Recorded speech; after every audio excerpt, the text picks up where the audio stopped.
औज़ बिल्लाहि मिनश शैतानिर रजीम बिस्मिल्लाहिर रहमानिर रहीम। ग़ज़वा खैबर के मौके पर एक चरवाहा हज़ूर पाक की खिदमत में आया। वो यहूदियों की बकरियां चराया करता था।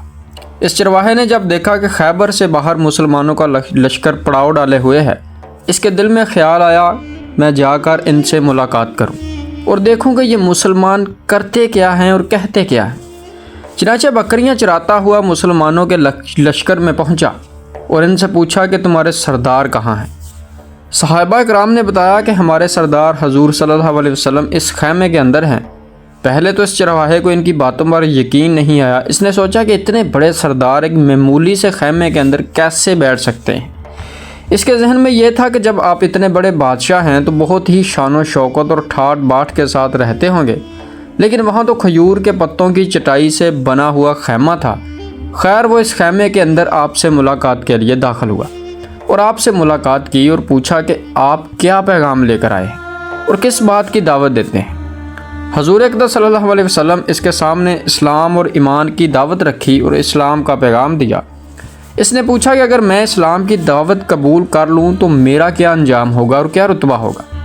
तो हजूर सल्लल्लाहु अलैहि वसल्लम ने फरमाया कि इस्लाम लाने के बाद तुम हमारे भाई बन जाओगे और हम तुम्हें गले से लगाएंगे। इस चरवाहे ने कहा कि आप मुझसे मजाक कर रहे हैं, मैं कहाँ और आप कहाँ। मैं एक मामूली सा चरवाहा हूँ और मैं एक स्याह फाम इंसान हूँ। मेरे बदन से बदबू आ रही है, ऐसी हालत में आप मुझे कैसे गले लगाएं। हजूर अक़दस सल्लल्लाहु अलैहि वसल्लम ने फरमाया कि हम तुम्हें ज़रूर गले से लगाएंगे और तुम्हारे जिस्म की स्याही को अल्लाह ताला ताबानी से बदल देगी और अल्लाह ताला तुम्हारे जिस्म से उठने वाली बदबू को खुशबू से तब्दील कर देंगे। ये बातें सुनकर वो फ़ौरन मुसलमान हो गया और कलमा शहादत पढ़ा। फिर हजूर पाक सल्लल्लाहु अलैहि वसल्लम से पूछा कि या रसूलल्लाह अब मैं क्या करूं। आपने फरमाया कि तुम ऐसे वक़्त पर ईमान लाए हो कि ना तो इस वक़्त किसी नमाज का वक़्त है कि तुमसे नमाज पढ़वाऊं और ना ही रोज़े का ज़माना है कि तुमसे रोज़े रखवाऊं। ज़कात तुम पर फ़र्ज़ नहीं है। इस वक़्त तो सिर्फ़ एक ही इबादत हो रही है जो तलवार की छाँव में अंजाम दी जाती है, वो है जिहाद फ़ी सबीलिल्लाह। इस चरवाहे ने कहा या रसूलल्लाह सल्लल्लाहु अलैहि वसल्लम, मैं इस जिहाद में शामिल हो जाता हूँ, लेकिन जो शख्स जिहाद में शामिल होता है इसलिए दो में से एक सूरत होती, या गाजी या शहीद। तो अगर मैं इस जिहाद में शहीद हो जाऊँ तो आप मेरी कोई ज़मानत लीजिए। हजूर पाक सल्लल्लाहु अलैहि वसल्लम ने फरमाया कि मैं इस बात की ज़मानत लेता हूँ कि अगर तुम इस जिहाद में शहीद हो गए तो अल्लाह ताला तुम्हें जन्नत में पहुँचा देंगे और तुम्हारे जिस्म की बदबू को खुशबू से तब्दील फरमा देंगे और तुम्हारे चेहरे की स्याही को सफ़ेदी में तब्दील फरमा देंगे। चनाचा वो चरवाहा यहूदियों की बकरियां चराता हुआ वहां पहुंचा, इसलिए हजूर पाक ने फरमाया कि तुम यहूदियों की जो बकरियां लेकर आए हो इनको जाकर वापस करो, इसलिए कि ये बकरियां तुम्हारे पास इमानत है। इससे अंदाज़ा लगाएं कि जिन लोगों के साथ जंग हो रही है, जिनका मुहासरा किया हुआ है, इनका माल एक गनीमत है, लेकिन चूँकि वो चरवाहा बकरियाँ महदे पर लेकर आया था इसलिए आपने हुक्म दिया कि पहले वो बकरियां वापस करके आओ, फिर आकर जिहाद में शामिल हो। चनाचा इस चरवाहे ने जाकर बकरियां वापस की और वापस आकर जिहाद में शामिल हुआ और शहीद हो गया। जब जंग ख़त्म हो गई तो हुजूर पाक सल्लल्लाहु अलैहि वसल्लम लश्कर का जायज़ा लेने लगे। एक जगह आपने देखा कि सहाबा कराम का मजमा इकट्ठा है। जब आप करीब पहुँचे तो इनसे पूछा कि क्या बात है। सहाबा कराम ने फरमाया जो लोग जंग में शहीद हो गए हैं इनमें से एक आदमी ऐसा भी है कि जिसको हम में से कोई नहीं पहचानता।